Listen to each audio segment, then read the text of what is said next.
This was my Saga Incursions team. Hi everybody, hope you're doing well and welcome back to a brand new video. As you know, if you followed the video, I think it was yesterday I posted it, very late on the day when I posted it. I've been trying to catch up with as much content and creating guides as possible. So apologies for the delay, but I'm getting there, definitely getting there. I'll catch up.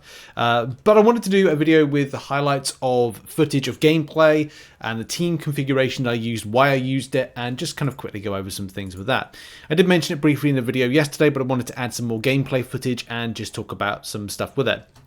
So the team that I used was Bishop, Shuri and Man-Thing. There's no rhyme or reason to the particular characters that I used. I actually wanted to use Man-Thing because I hadn't used the champion in a very long time. I wanted to get around some ideas of using his, I'm about to call them like pustules, but I don't think they're called pustules. I think they're called something else. Oh, they all called pustules. Okay, I wanted to use like the pustules, figure out nullification, have an option that could nullify, do some poison damage, try and see if I could add a hack onto that. And do bear in mind when you go into like the content, you don't know if you're going to get the right hack. You might have to reset it several times, and as you go through, you might not get the same ones. I also had the idea of bringing in Shuri to have amplified shock damage, and it was only on very later on, I think, that I was able to get the shock enhancement that I wanted to. So the main build around all of this was Bishop. Bishop was the main one. Why and how? Now, I really wanted to get buff Cornucopia.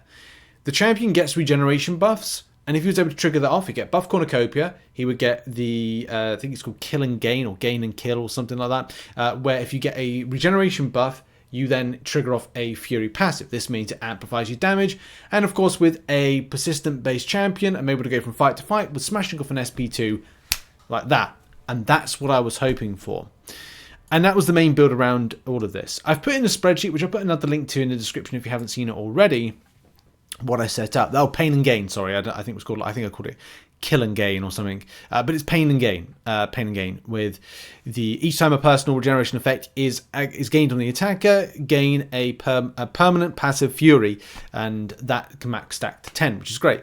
I wanted to try and use Man-Thing with that because the champion has regeneration. It didn't work out according to plan, but it is what it is. And I still had a really good time with it. I managed to get myself to zone 15 pretty easily. And that's what we're going to look at in some of the footage of those champions in action. The other thing that I wanted to put in, if you saw in the video, which was good, was effective reinforcement prowess. One thing that I was trying to get people to think about when doing Saga Incursions is if you've got a champion you really like, that is a Saga orientated one, and you just need to know what abilities they have. Do they do non-damaging debuffs? Well, there's a hack for that. If you've got a champion that power controls, where you could use a draining degen, which allows you to put a degeneration buff. So if you've got the likes of infamous Iron Man, which is my personal favorite, and I would have opted, but I didn't want to do another Saga Incursions going, I've just used, or another Incursions run thing, I've just used, infamous Iron Man again. Oh, this is, everyone's using Silk, just use Silk. That's not really a decent enough way for me to be making content, and I will be updating the guide to have a new tab which is called Community Options. These are things that you've used relatively effectively. Anyway, don't want to go any too further on with that stuff. I just want to get into some footage, showcase some stuff, some fun, and see you out to the end. So let's get into the footage. Hey, ladies and gentlemen, and here we go right into the fights. I'm starting off with Shuri right off the bat. It was nice to, I haven't played Shuri in a long time, so it was nice to put her into the team, even though I didn't actually plan to use her. I thought I'd just see what was about hack-wise, because later on you'll need certain hacks. You could get some common hacks in order to enhance her shocks, so it was nice to kind of break her out. Always read the notes further into the fights, which I did make the mistake of using. And of course, from a choice perspective, make sure you pick wisely. As I was going through, that was one of the main things, was going, okay, well, what common hacks, what rare boss hacks could I use, but also what was there on offer? Like, was there going to be something that's going to help me out, like regeneration effect? And one thing that I forgot to mention that I really liked was topping back up my health. That element of, I think it was what we saw right there, regeneration effect. I think it was that particular ability. I just need to double check that it was. Yes, regenerative front. That particular one, which I chose, allows you to recoup health that you might have lost through heal block, and that's a heal blocking enemy, and you get that back. Or is it Pain and Gain?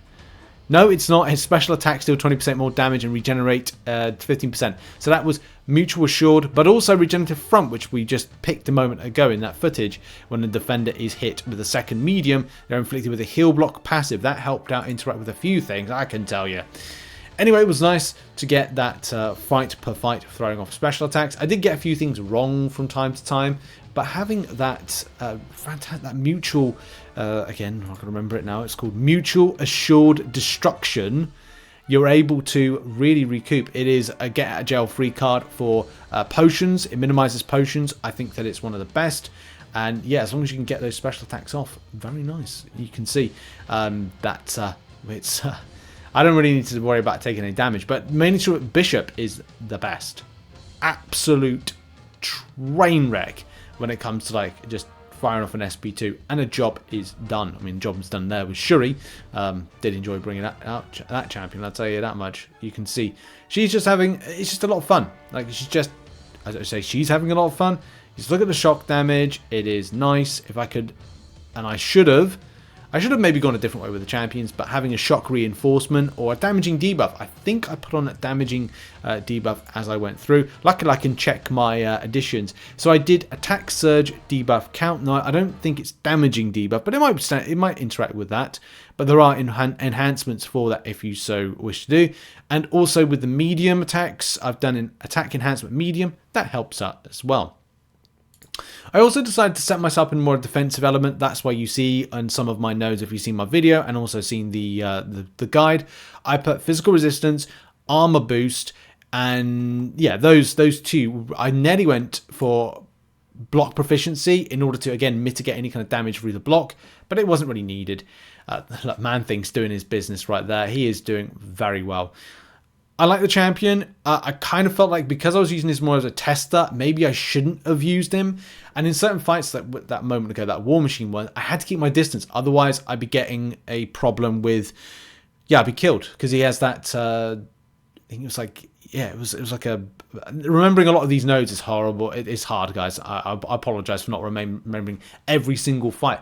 But I think it was like a beat the buzzer type thing. And because of that, I was like, oh, that's a bit scary. Ooh, that's a bit scary. Anyway, it was very, very nice to break out Shuri and do all this damage against those pesky mutants and kind of like outpower. You can see there. Bye-bye. There we go. Professor X is down for the count. Going into the final two bits of footage, the first one being this Bishop one. You can see in the second, once I've evaded the special attack, that I'm going to recoup a lot of health. Now, you can see the regeneration buff has been triggered. That's triggered my Fury passive. And all I need to do is get a good block in and build up those prowess. And that's something I did forget to do from time to time, is probably build up the prowess. But the AI, fair warning with the AI, it's not particularly great. Anyway, going to get a few more blocks in. And if I went forward there, I would have been SPD'd. No, SP to Oblivion. Now, they're going to go in with a special attack in a moment. And here comes the health back to me. First of all, the Relic. Then the SP2, blah, blah, blah, blah, blah, blah, blah. See the health, top left-hand corner. A lot of it came back. This is my final fight. And I think I got very lucky here. And I think I got too cocky. But a win is a win. And you can see Bishop has picked up the win. I did have to take a photograph of this as well, as I was like, that was 4 hits. And you can see 4 hits right there. SP2. Very straightforward. Very fun. I really enjoyed myself in Saga Incursions. I did the last time, so well done to Kaban for this one. That's been my footage of what went on. Thank you very much for watching this segment. Let's finish off the video, shall we? Yes, a lot of fun. I did have a great time playing Bishop. It's one of my favourite champions, so it was good as a rank 3-7 star to break him out and be able to do lots of Fury, get lots of Fury passives, get prowess, enhance the prowess, enhance with the Fury passives, and yes, do massive special attacks and go from fight to fight, throwing that off very easily. As well as incinerate damage. I forgot to mention that. That's another great thing about the champion. Who do you use in Saga Incursions? Put it in the comments. I appreciate you very much, and I'll see you all in the next one. Check out some other content. I'll see you soon. Bye.